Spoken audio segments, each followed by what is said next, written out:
Spiccatum has never been made, at least on a commercial level, or at the level that we're attempting to do it now. And we've been very, very successful because of Thomas and because of doTERRA's involvement. They'll drop into this funnel here and down into the tank.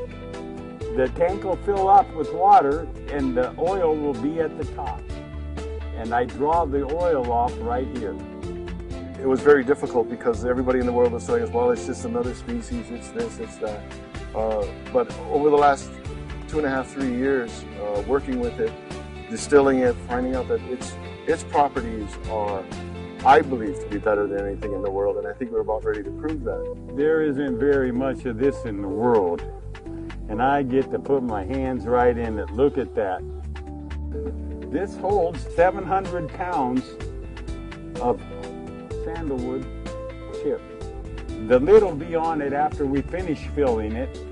Once it starts down that pipe, it heads to a heat exchanger. We take the vaporized oils and they separate.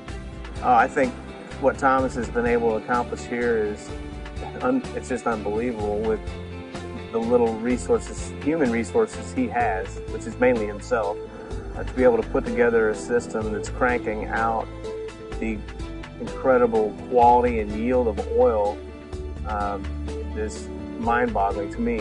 I've seen a lot of distillation setups, and this one is really top-notch. The paniculatum so far that I've seen is actually higher in the total xanthol content when you combine all those xanthols. When we say total xanthol content, we're not just talking about alpha and beta xanthol. We're talking about all the sesquiterpene alcohols that are common to the sandalwood oil. In terms of comparison to the Spiccatum or the Australian sandalwood, it's not even close. This blows it out of the water, so we don't even bother comparing it to that. You got to look at what goes into the production of this, from lifting whole trees out by helicopter, which is how they do it in some of the cases here in Hawaii, and then the process of removing the sapwood, getting to the heartwood or getting to the root bud, and then chipping it up into little tiny pieces by the time it makes it to the still, and then the amount of fuel that's required and energy that's required to get the oil out of the actual wood over a distillation period of days. You can understand why it's so valuable. This represents, in this bottle, in terms of you know, once it's bottled in small bottles, this represents $14,000.